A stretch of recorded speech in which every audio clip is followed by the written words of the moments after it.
Ano yung JBQ? Join the business quickly to avoid cost of delay. Pangalawa is earn. Nandito ba tayo sa UAE para kumita? Siyempre, kung gusto natin kumita, dapat tayo mag-learn. Pag-aralan po natin yung product, yung marketing plan para madaling share sa ating mga kaibigan. Pangatlo is teach. Pag nag-learn na tayo, mag-teach tayo. Turuan po natin yung mga business partner natin, yung ibaba natin, left and right, para ma-duplicate yung ginagawa natin. Pag na-duplicate na yung ginagawa natin, na-establish na natin yung kaliwa, at kaya dumami na yan, ito ang pinakamaganda. Enjoy. Mag-i-enjoy na po tayo. 2 to 4 years lang po of hardworking. Mag-i-enjoy na tayo. Kaya lang po yung iba, nagreklamo dito. Louie, nag-join ako sa MBT mo, hindi ako kumita. Bakit? Paano ka kikita? Pag na-join mo ngayon, kinabukasan nag-enjoy ka kagad. Tapos magreklamo ka sa akin, sir, ikaw ba sa trabaho mo? Pag di ka pumasok, may kita ka? Hindi, di ba? Ganun din dito. Dapat po, trabahuhin natin. Anong gusto mo? Nag-join ka ngayon, hindi ka nagtrabaho kung papasweldo sa'yo? Hindi. Dapat po trabahuhin natin yung business na to. Dapat mag-learn ka, mag-teach ka, bago ka mag-enjoy. Dapat po, pagdaanan natin yung 4 stages para maging successful sa business na to. Ang sabi ko lang sa inyo, mag-invite kayo. Mahirap bang gawin yun? Yun lang po yung trabaho nyo, mag-invite lang kayo. Madali pong gawin yun. Pero kung hindi kayo mag-invite dito, at least mag-invite na kayo, hindi po kayo kikita. Kaya po mag-invite na kayo. Madali yung trabaho. Tama po ba, sir? Ang dali. Kukwento ko lang sa kaibigan mo. So, for example po ito, nagsimula po tayo sa realidad, magtatapos din po tayo sa realidad. Alam niyo ba, yung buhay ng tao, nahati po sa 2%, 97% at 3%. Sino po yung nasa 97%? Kung tawagin po namin ito is marathon. Alam niyo yung marathon? Marathon of life. Alam niyo yung marathon, ma'am? Yung takbo po ng takbo, sir? Takbo ng takbo? For example po, yung lolo ko. Napakasipag po ng lolo ko. Early in the morning, bumabangon siya, naliligo, nagbe-breakfast. Pagkatapos mag-breakfast, pasok po sa trabaho. Yung lolo ko po, go to work, 8 to 10 hours, tapos come back home. In the next day, ano yung gagawin niya? Go to work, come back home. In the next day, ano yung gagawin niya? Go to work, come back home. Sir, ikaw, in the next day, ano yung gagawin mo? Go to work, come back home. Tama ba, sir? O sige, mag-off ka muna, sir. Off. Pagkatapos mo ng off, ano yung gagawin mo, sir? Go to work? Tama ba, sir? Hindi ka papasok? Sir? Come back home. Tama ba, sir? In the next day, ano yung gagawin mo? Go to work. Go to work. Tanggapin po natin yung katotohanan. Totoo po ito. Come back home. Ma'am, ikaw, ano gagawin mo in the next day? Go to work? Come back home. Go to work? Come back home. Tama po ba? Huwag po natin kaya. Totoo po ito. Tama ba, sir? Ikaw, sir, ano gagawin mo in the next day? Go to work? Come back home. Go to work, come back home. Go to work, come back home. Go to work, come back home. Go to work, come back home. After 1 month, good news, may 1 month tayong salary. Tama ba? Sa tingin nyo kaya, hihinto na tayo magtrabaho? Sapat na kayo 1 month salary para pakainin yung pamilya natin, buong buhay natin? Hindi. In the next month, ano gagawin nyo? Sir, ano gagawin nyo next month? Go to work, come back home. Ma'am, ano gagawin nyo? Go to work, come back home. Go to work, come back home. Go to work, come back home. Go to work, come back home. Go to work, come back home. Nakakasawa po, nakakairita na. 40 years pong ginawa yan ng lolo ko. Sumalangit nawa yung kaluluwa niya, wala po siyang naipon, namatay na po siya. 40 years of hard working, wala siyang naipon. Ano yung pinamana niya sa father ko? Ganon din po. Go to work, come back home. Go to work, come back home. Go to work, come back home. Go to work, come back home. Go to work, come back home. Go to work, come back home. Nakakairita po. 40 years din po itong ginawa ng father ko. Kaya lang, ang good news, buhay pa po yung father ko. Kaya lang, wala rin po siyang naipon. Ang sabi niya sa akin, Louie, mag-aral ka ng mabuti. Para pagka-graduate mo, makakita ka ng magandang trabaho. Para pag nakakita ka na ng magandang trabaho, mag-go to work, come back home ka rin, Paris ko, sus, Mariosep. Go to work, come back home, go to work, come back home, go to work, come back home, go to work, come back home. 15 years ko na po itong ginagawa. May 25 years pa po ako para mag-isip-isip. Tama po ba? Sa tingin nyo kaya, pagpapatuloy ko pa itong go to work, come back home ko, at ipapamana ko sa baby ko? Sir, gusto nyo gawin yan? Pamana sa baby niya? Hindi. Ma'am, gusto mong gawin? Kayo po, gusto nyo gawin? Mag-go to work, come back home, pamana sa baby niya? Gusto nyo gawin, ma'am? Hindi. Ang dali pong sabihin hindi, ano? Pero po, sina-challenge ko kayo. Huwag niyong baguhin yung ginagawa niyo ngayon. After 5 years, bumalik po kayo sa akin, ganun pa rin po yung buhay niyo. Kasi po, hindi niyo binabago yung ginagawa niyo. Madali po sabihin hindi. Pero may choice ba kayo? O hindi niyo babaguhin yung trabaho niyo? O hindi niyo babaguhin yung ginagawa niyo? Wala. Papamanan niyo po yan, hindi niyo maiiwasan. Kaya advice ko po sa inyo, subukan niyo isang bagay na hindi niyo ikamamatay. Pwede niyo ikayaman. Kung hindi niyo po babaguhin yung ginagawa niyo ngayon, puro lang tayo trabaho, hindi tayo magninegosyo, madali po sabihin hindi, pero hindi nyo maiwasan. Papamanan niyo po sa anak niyo yan. Ang maganda pong ipamana sa baby natin, kayamanan, magandang edukasyon, business. Hindi po gutor kang bakong. Maawa ka naman sa baby mo. Dinanas mo na nga, gusto mo pang pamana sa kanya. 3%, sino po yung mga tao na to? Ito po yung taong nagre-relay. Alam niyo yung relay? Yung iikot lang isang beses, pasa-pasa lang po. Si Madam Benita po, umikot lang sa isang beses. Si Madam Benita po yung founder ng MBT Spark. Siya po yung tumutulong sa amin dito. Si Madam Benita po, sa 16 month pa lang sa business, kumita na po siya ng $190,000 sa isang account. Ilan po yung binili niyang account? 38 accounts! Sus Mario Jose po, 38 accounts. Isang account, 190 na. Kung tutotalin po natin 37 account, hindi na po natin mabili ang kinita niya. Milyonarya na po itong tao na to. Hindi na po siya nagtatrabaho talaga. Ang trabaho po niya dati is sa Citibank, senior manager siya. Ang sweldo niya po is 25,000 dirhams. Pero nag-resign po siya, palit niya rito. Bakit? Dito po, kumikita si Madam Benita weekly, $10,000, $5,000, $6,000, $4,000. Ganun po, ka-powerful yung business na to. Wala po siyang ginawa ngayon, kundi mag-withdraw sa business na to. Mayaman na po ito. Umikot po siya ng isang beses, pinasa niya kay Aswin. Si Aswin po yung speaker sa Rio Hotel. Kung pupunta kayo, makikita niyo yung tao na to. Umikot ng isang beses, pinasa kay Niraj. Niraj, speaker din po sa Rio Hotel. Umikot ng isang beses, pinasa kay Arnel. Si Arnel po, yung kauna-unang Pilipino nag-join sa business na to. Sa loob lang po ng isang taon, kumita na si Arnel Mariano ng mahigit 3 million peso sa isang account lang po, isang taon. Ilan po yung account niya? Marami rin po. Ngayon po, nasa Pilipinas si Arnel Mariano. Dati rin po siyang may trabaho, nag-resign na po siya. Civil engineer po siya, pero last January, nag-resign na po siya. Nag-full-time na po siya sa business na to.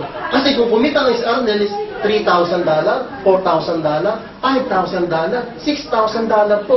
Linggo-linggo.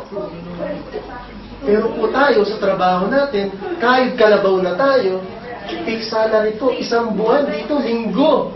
Ganun po, ka-powerful yung business na to. Umikot na sa beses, pinasa kay si Rene, pinasa kay Louie. Tingnan niyo po mayayari dito. $50, 50, 50, 50. Dito, 25, 2 to 4 years lang po of hard working, aabutin na natin yung pangarap natin.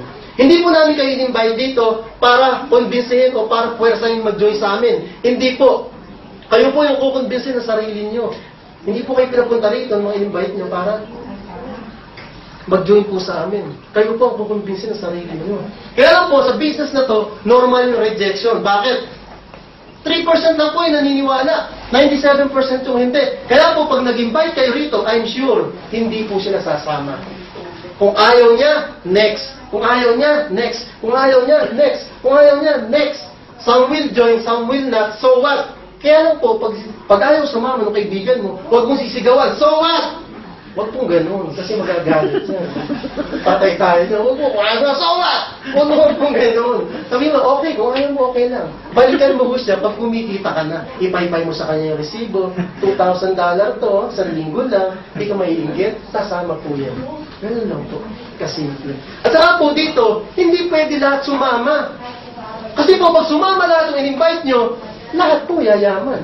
Wala nang basurero, wala nang magwawalis dyan, wala na.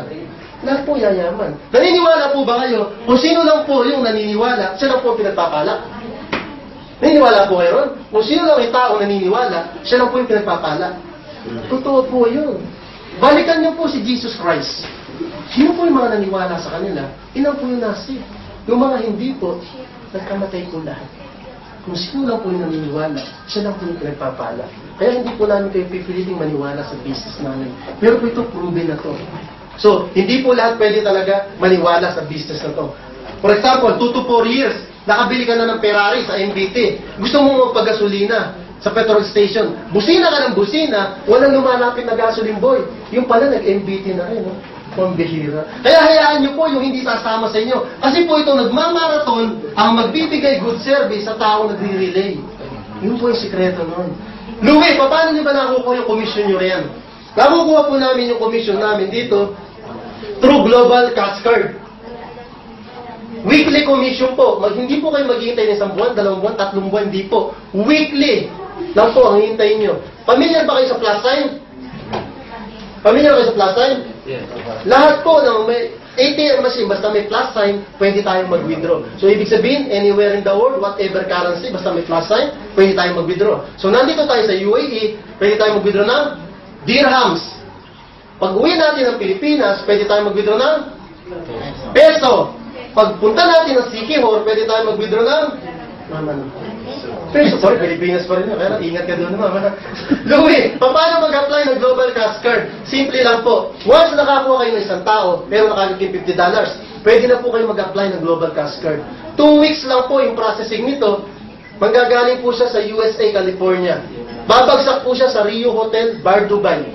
Pag nandun na yung Global Cash Card nyo, makaka-receive kayo ng email, kunin nyo na yung Global Cash Card nyo. Pag nakuha nyo na, i-activate nyo online, 1 minuto lang po ang activation nito. Pag na-activate na, mag-request ka, i-transfer yung pera mo. Pag nailipat na, kahit sa ATM machine dyan, pwede mo nang withdrawin. Weekly commission po. Kaya lang, meron pong maximum na withdrawal dito sa UAE. Pwede lang po kayo mag-withdraw sa isang araw ng $1,000. Ma'am, okay na ba siya $1,000 sa isang araw? Isang araw po. Okay. Okay. $1,000 po. So, pag kumita tayo ng $2,000, 2 araw po natin siyang withdrawin. Kasi may maximum na withdrawal. Okay na ba yun, sir? $1,000 sa'yo isang araw? Hindi na masama, sir? Pang merienda na yun, sir. $1,000 po. So, sir, pakiwala, sir. Meron po akong dalang resibo dito. Kaya lang po iba, nabura na eh. Pero may mga malinaw pa rito.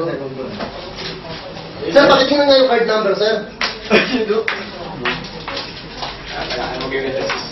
Sir, tama ba yung card number, sir? Patingnan nga, sir. Tama yung card number, sir?